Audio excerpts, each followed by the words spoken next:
So you wrote a backend for Test Drive Unlimited 2, but you had no intention to learn reverse engineering or coding. So what changed that? Ultimately, my passions changed. So um, originally, I wasn't really too interested in the more technical side of coding and development. Um, I knew it was a potential avenue to explore, but it just didn't really excite me as much as uh, some of the other things that I've done in the tech world up until um, we started looking into uh, um, trying to revive TDU2 alongside other games that over the years have been killed off by publishers and developers. Okay, I mean, interesting. So you played this game a lot, and then later figured out, yeah, you let's try to revive this just on your own, and or do you have some friends that got you into it? Well, originally, like I for TDU2, I played it pretty much since launch on the Xbox 360, um, and it was never really the most stable experience, but um, it was still a fun game to play, especially with the social aspects alongside the competitive. Um, and ultimately, at the time, I was still um, like perusing different forums and looking into game and console modifications, but just not on a technical level. Okay. Um, for viewers that don't know the game, can you tell us a little bit about it? I mean, obviously it's a racing game, but how is it different from the other racing games? Well, let's pull up a little slide here. So, uh, seems a bit backwards here, but let's just open this up. So, the Test Drive Unlimited franchise was originally developed by Eden Games and published by Atari. Um, the first game in the series set new boundaries. It defined itself as a massively multiplayer online racing game, and it combined the traditional aspects that everybody was used to with a racing game, whereby you went online, you raced with friends, you picked out different vehicles, um, and they combined that with the ability to freely roam around Oahu, Hawaii, with up to 8 players.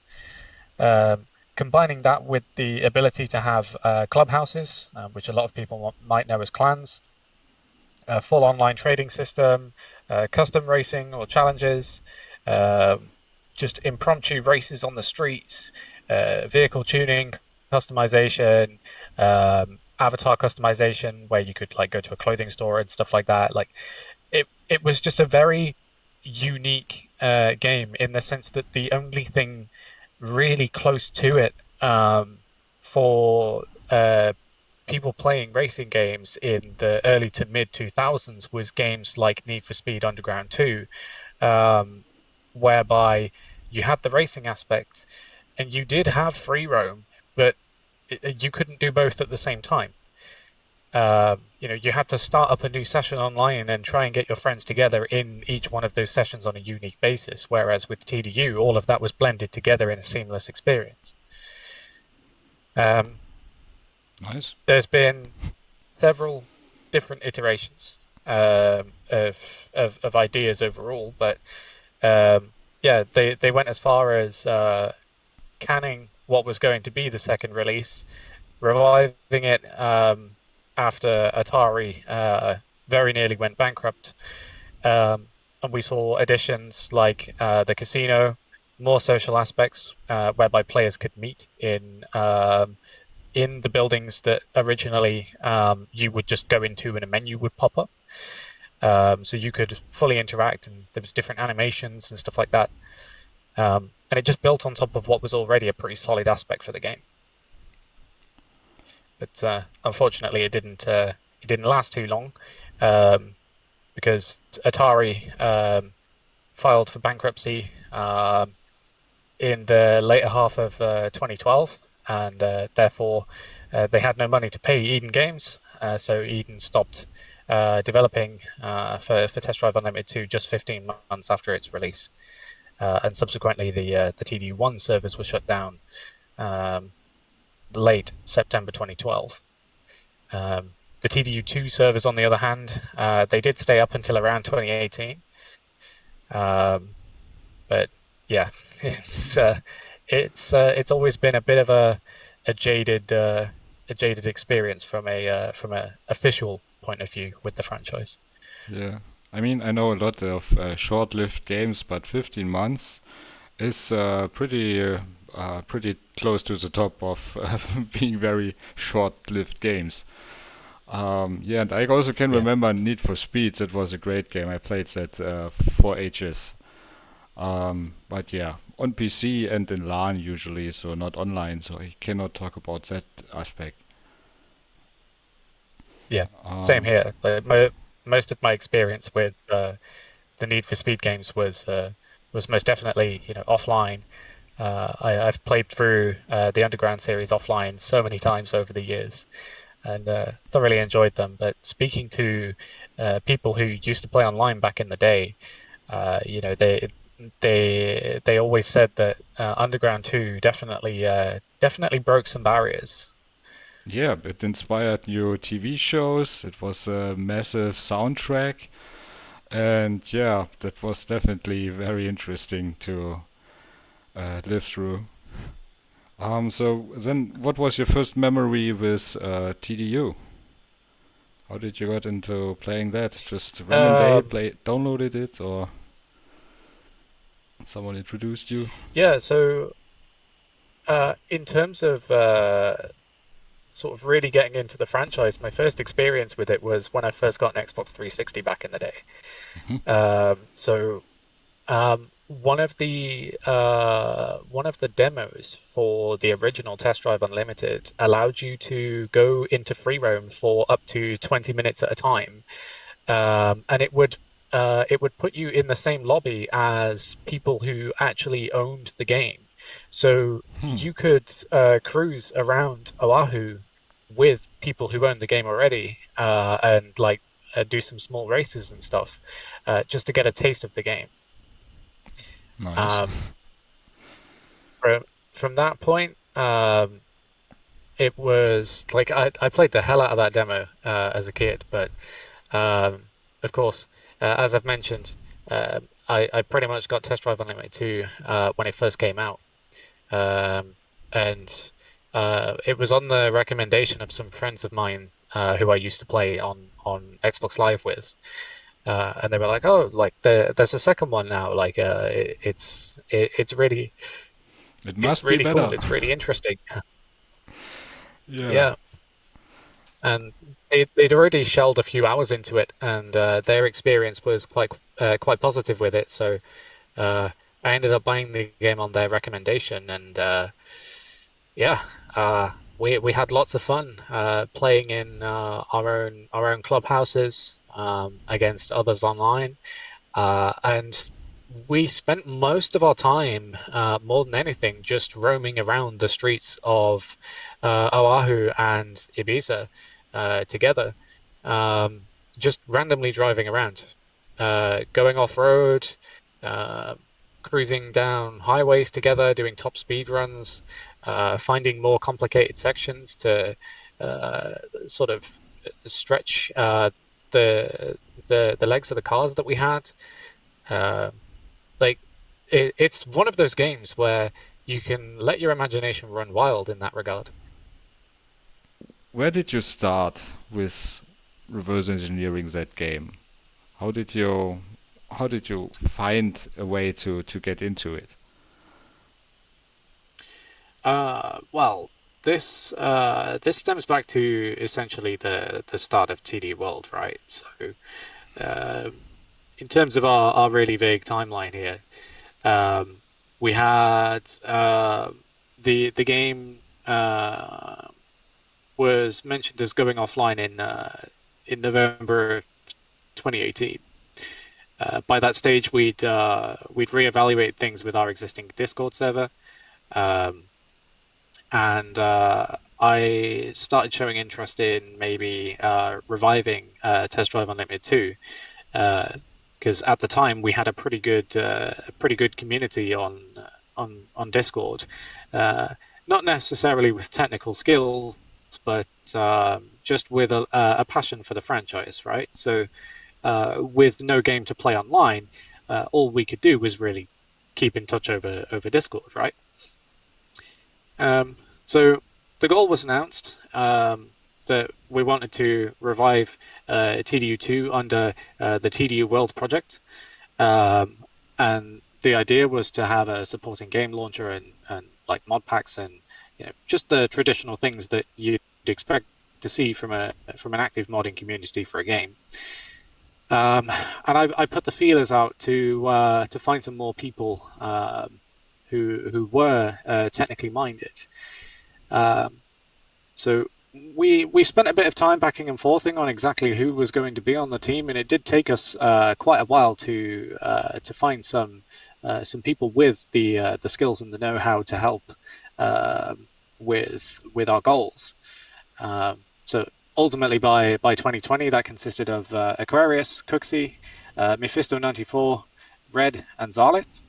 Of which the trio that helped out the most were Cooksey, Mephisto94, and Red.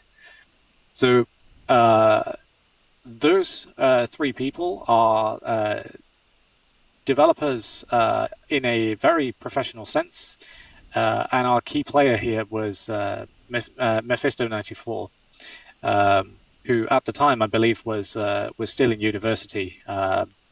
When we all got together originally. We took a look at TDU2's client executable and found it was protected by SecureROM,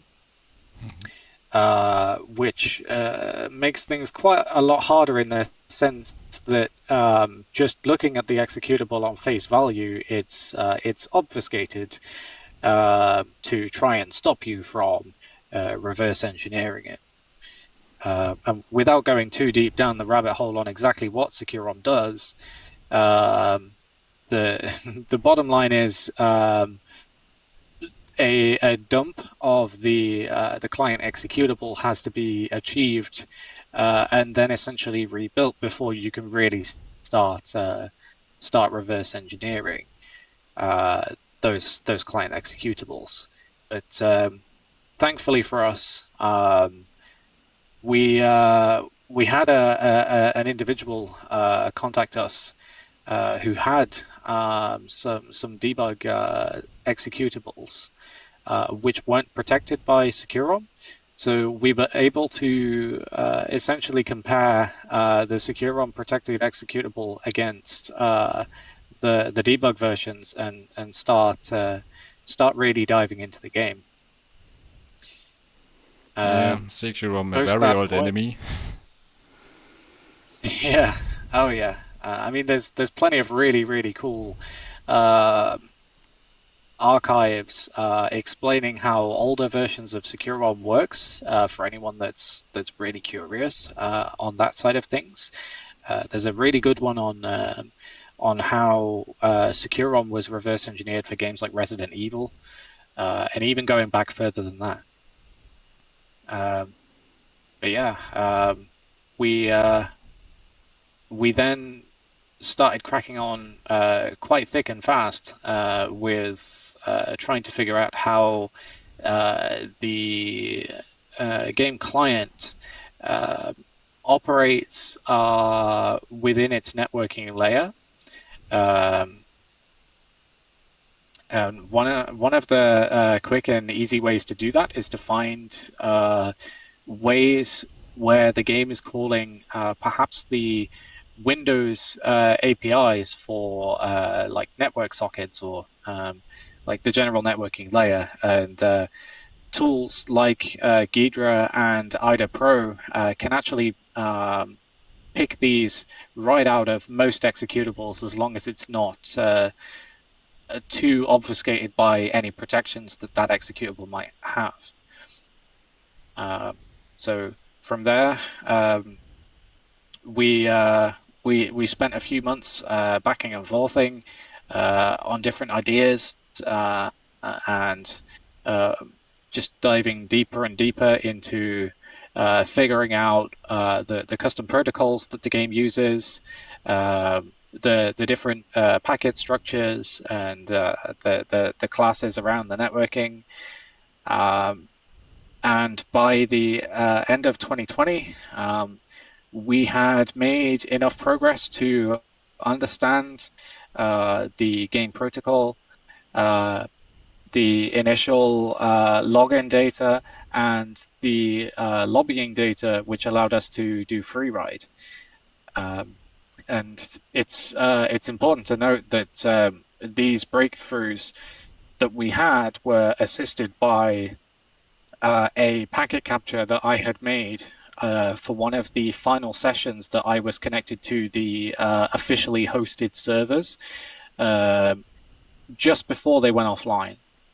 I didn't have too much time to like fully play the game and explore all of the features, so we didn't get a full data capture of all the different possible types of data that the game could send and receive when it's talking to the server, but we at least had enough to get the basics back up and running.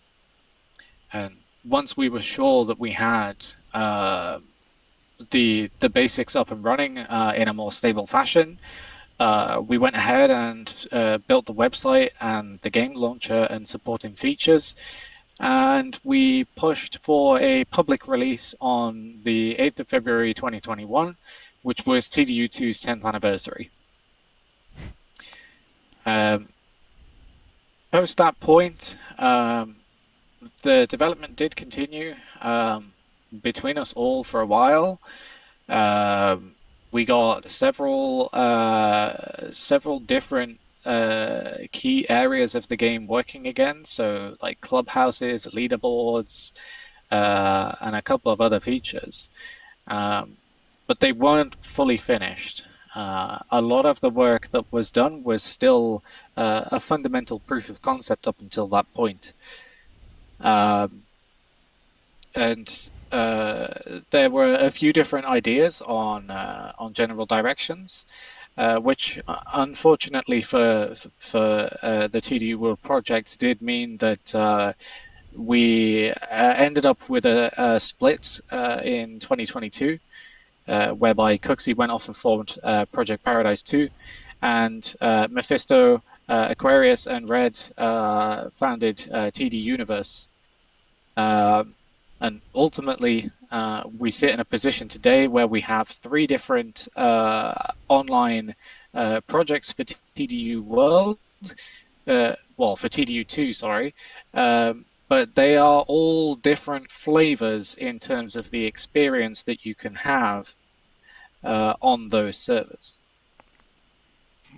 Can you tell us a little bit about the differences?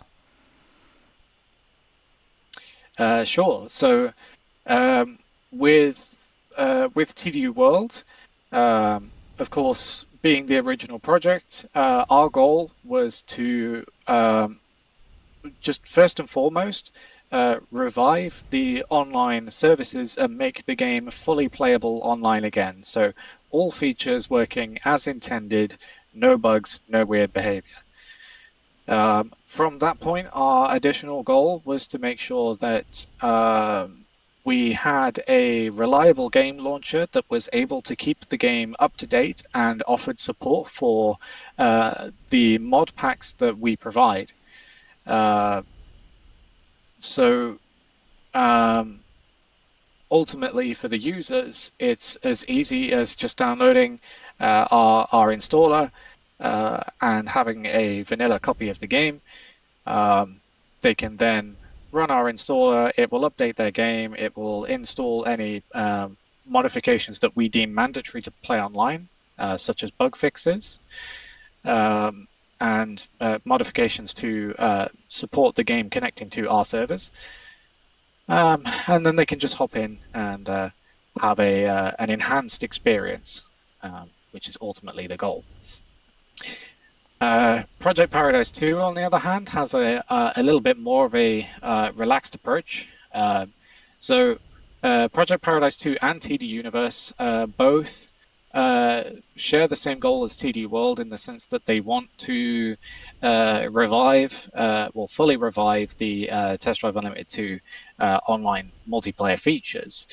But the core difference, especially with Project Paradise 2, is Project Paradise 2 does well, as far as I'm aware, they seem to have their own mod pack, but it's not mandatory, and they don't have any restrictions on what the users can do with their games. So you you have no restrictions if you wanted to run your own set of mods in the game. But in our belief, that leads to a potentially negative experience for other players that may not necessarily have the same mods installed as you do, which is why we take a slightly different approach. TD Universe, as far as I had any discussions with the team over at TD Universe, I believe they did have plans to make their own mod pack as well. And again, I believe they have a little bit more of a relaxed rule on bring your own mods. But I can't really speak too much for what either Project Paradise 2 or TD Universe do nowadays. Mostly because I tend to just stick in our lane with TDU World and just let those guys do what they want to do. Can you tell us about what your area of work was in this whole project specifically? So technically, what part in this did you have? Sure, yeah. So essentially, as the project's founder, my original sort of role per se was more so in line with what would officially be regarded as a project manager, right? So the idea was to bring people in and lead a direction for this project. But as we brought people on board and things started getting more technical, um, that was where my interest in the reverse engineering and the general development behind these things started to really take off. Um, so rather than just being the project manager, I started I started to assist with the development of our server and subsequently the website and game launcher, uh, especially once the team had split because we lost a serious amount of horsepower in terms of the people with the technical skills to really push forwards with the goals that the project had. So in terms of reverse engineering, I jumped in once the game protocol had mostly been reverse engineered. So it was a case of looking at the reverse engineered executable within Ghidra, which was our tool of choice, uh, and searching for the different functions based on what I was trying to focus on reviving at that particular time. So just as an example here, one of the functions in the game, you could search for a player by their profile name to send them a friend request, right? Sure. And the way the game protocol works is each function has an unsigned short um, identifier which identifies what that packet contains. And those identifiers are essentially a custom CRC of a string, and the string is the function uh, name as it appears in the class, and not always, but it usually also contains the inputs, like the variables that function might have. So for something like friends, I could I could look at a real-time packet capture and say, okay, the game is sending a CRC with this value. Let's see if we can find that value. Like, is it statically defined in the client executable, or is it something that the game uh, is generating in real time, and it's dynamic in memory.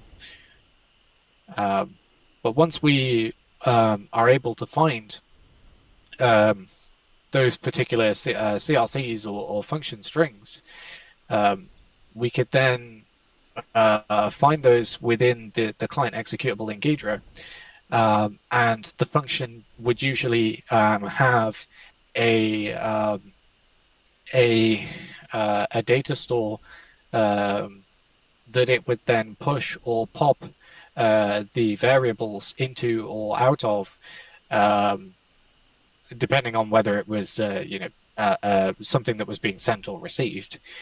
So I could then take that data from Ghidra and rebuild the packet structures within the server side source that we were rebuilding.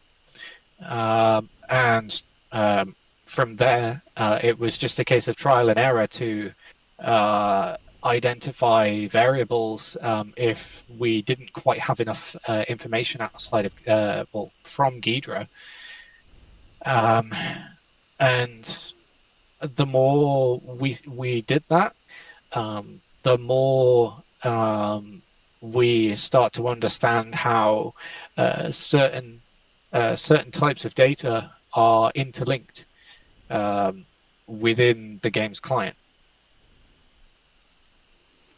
Very interesting. Um, I heard about it, so maybe you can tell more about it. So, what was the Russian offer you got? Yeah, so a bit of a funny story behind this, but when we were originally on the lookout for developers and reverse engineers to join the project, we got approached by somebody who claimed to have some dumps of the original server files and some debug executables.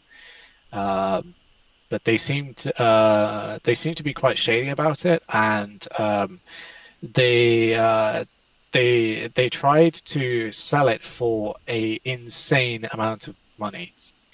Um, Now, given the context of what exactly they were trying to sell, the answer was an immediate no. Um, and at the time, we were still working on breaking open the secure unprotected version of the game. So um, we got as far as uh, being able to debug the game in real time without hitting any anti-debug protections, which Secure ROM has. Um, but we still hadn't gotten to a point where we were able to fully dump and further deobfuscate a secure unprotected client. So we asked this person to prove that they had what they say they had by sending us a debug version of the game, and they did. They It wasn't the latest version in terms of like patches and stuff, but it was pretty close. So we kept that safe, and we ran it through Ghidra to figure out if it was still secure and protected or not, and tried to do some basic debugging on it with Ollie debug and x64 debug, um, and it came back clean. Um, it had debug menus. It didn't have any debugging protections or obfuscations or anything like that. Um, and we knew that we would have a much better start with that than trying to continue to break secure ROM.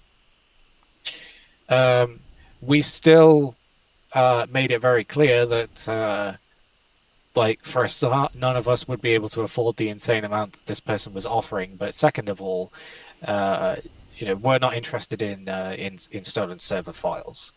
Um, the idea here is to do this as clean as possible, uh, and make sure that what we are hosting is our own work and not just some stolen server files that are on a VM somewhere that, pretending to be something it's not, right? Yeah, but it would be a 100 perfect recreation of the original game and bugs and everything, technically. Well, sure. I mean, if you had those and you chose to use them, you would essentially have a one-to-one experience with, the official servers because you're running the official servers. But um, it's not to say that they were perfect back in the day because they really weren't. Um, PC experience was very, very unstable. Um, you were lucky if you got into club races. And more often than not, the game was exploited in such a way that you could crash the game servers and take them offline. And people used to do that on a regular basis. So with uh, with the game being on life support as it was anyway, most of the time, the official servers used to go offline for months and months before somebody would finally check in on it and restart the servers, and we'd be able to play online for another week or two, maybe, before they crashed again. And we remember it being like that for a good sort of 3 or 4 years before they finally made the announcement that they were going to shut the servers down for good on well, in November 2018. And yeah, it was quite an experience because they put out the uh, they put out the notification that they were going to close the servers down for good while the servers were offline. So it was assumed for quite a while that they just weren't going to bother turning them on again, and they were just going to let the day pass. Um, but they did pull forwards though. So it was probably sometime in October 2018 they did restart the servers for the last time, and they stayed online for about 3 or 4 weeks, maybe, um, before they did pull the plug. Um, and it was during that time that a few of us in the Discord got together and said, "Look, if we don't capture any network traffic for our connections to this game and the official game servers now, we're not going to have another chance to do this." Like it's already a ticking time bomb in the sense that we've managed to log in now, but the game servers might be dead tomorrow. So let's just quickly get what we can and save it for future reference. It's it's very good. I mean, from between somehow getting the original project files to original server files to reverse engineered versions, can you tell us how why these things are so important? The debug files and the um, yeah server files, stuff that you got. How much does this contribute to Sure, help you, or the networking records? sure. So um, the packet captures in particular were actually far more valuable than we ever anticipated they were going to be. So it turned out that part of the game logging in, it will ask the server for a game file that contains the network configuration details, right? So uh, it will contain things like the uh, the the time intervals that the game should check for certain pieces of data from the server. For example, news or like a lobby status if you're playing online in free ride or stuff like that. And it also has some timing tweaks in there for the peer-to-peer system. For example, um, you can block a user with a NAT type of strict from being able to lobby up. So therefore, it reduces the chance of a lobby whereby somebody is hosting that nobody else can connect to. And we realized how important the network captures were once we got to that stage when we were rebuilding the servers, because we noticed that the game was asking us, asking our rebuilt server for a file with the name netconfig. So from that point, we'd already like identified the function names and like the packet CRCs and stuff like that. So we just opened up the dump that I had in Wireshark. We identified where those packets were, and we identified that it was sending the file in chunks of, I think it was 1200 bytes at a time, and the file was actually an XML file. So we pieced together the chunks from the packets as they were sent from the original server, and we now had the original net configuration file that was received from the official servers when I captured this data.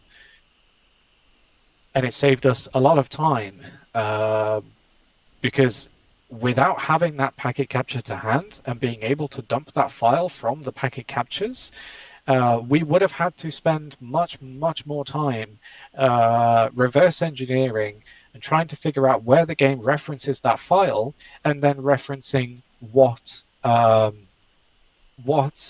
variables inside that XML file the game requires, as well as any optional fields that it might need to be able to enable or disable certain features, or just tweak different configurations. And one of the biggest things that the netconfig file is actually quite important for, besides like lobbying and connectivity data, was actually DLC support. So all of the offer IDs in terms of linking them to the localized content IDs that the client uses were in this file as well. And without those, we wouldn't have been able to revive the DLC support. Okay, I see. Um, from the networking perspective, how similar is TDU and TDU2 in terms of their networking? Did they reinvent it or did they reuse a lot? Well, it's still early days in terms of any research into Test Drive Unlimited 1 in particular. But what we've seen so far, TDU2's netcode is loosely based on TDU1's. The core difference being with TDU1, with it being supported on like the PS2, PSP, Xbox 360, and PC, they used third-party authentication services to get each platform to log into the Eden Games hosted servers. Whereas with TDU2, the PS3 and PC versions connect directly to Eden Games servers. There is no third-party layers in the netcode. So it's a lot easier to manage TDU2's netcode because you don't have to juggle different servers to achieve a full stable connection. The exception to that being TDU2 for the Xbox 360. Same as TDU1. They both rely on Xbox Live, but that's mostly a limitation of the platform in the sense that anything that was ever officially released with multiplayer support on the Xbox platform, if Xbox Live could support doing that thing, it had to be pushed through the Xbox Live platform. And if you wanted to do anything extra, you essentially had to plumb the third-party servers as a plugin for your game via Xbox Live, almost like a VPN solution. So yeah, it gets quite complicated trying to revive Xbox 360 games. All right, this all sounds very interesting. That's a lot of work. So, can you tell me if you can play this now and where people can find this? For sure, yeah. So um, at the moment, we have a fully, well, almost fully working server for TDU2, and we have several different mod packs and pieces of supporting software that people can use to get started. This is all available on our website, tduworld.com. So in terms of the online features that we have at the moment, we have fully working free ride and multiplayer racing. We have support for all of the original DLC, which was already built into the different updates and the base game's files. So we give people the correct amount of tokens to be able to virtually unlock that, so you get the same experience as you did on the original servers. There's all kinds of different data and statistics that we support as well, including friends, leaderboards, and My TDU Life. We also support some of the other common multiplayer features that are requested, so the clubhouse, the different casino games, and a couple of other things. The casino and the clubhouse are not feature complete yet, but the details for all of this are on the website, and it explains what works and what doesn't. The plan overall is to finish up most of those features hopefully over the next few months, but we don't give any defined timelines on these until we are close to completion. We always put out news and updates on any patches or upcoming feature updates through Discord and also to our members who support us on Patreon. Yeah, man, that looks very professional already. I mean, this is very well organized and stuff. I will definitely put a link in the descriptions for people that want to visit that to your website. So, yeah, this is already a lot of work done. Congratulations. Yes, thank you. Can people support or donate to your project somehow? Do you have ways for that? Yep. So there's two main ways to support us. The first one is by supporting the project directly on Patreon.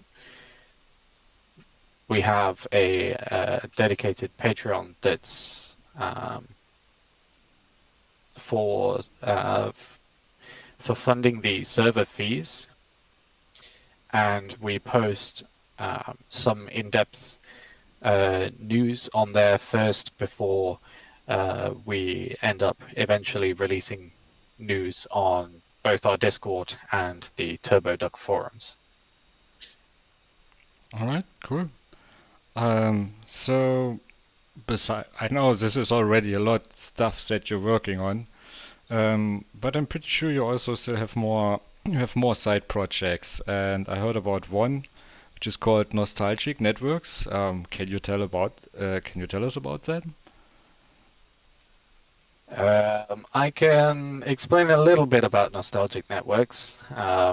It's not open to the public yet, but the overall idea is a combination of a few different projects speaking to various people in several different communities, mostly evolving around some Microsoft products, as well as reviving different platforms that support games, and also the unique platforms for specific games that either haven't yet been revived or they are in a state of partial revival. The idea is to bring as many different revival projects into one place where people can easily find and get started, not only with enjoying the fruits of people's labor, but also getting involved on the more technical side, if they have the capacity to do so, or even if they want to learn. Um, you're already talking about helping other people learning stuff, reverse engineering, getting into playing with these games. What would be your advice mainly for someone who's totally new to get into reverse engineering?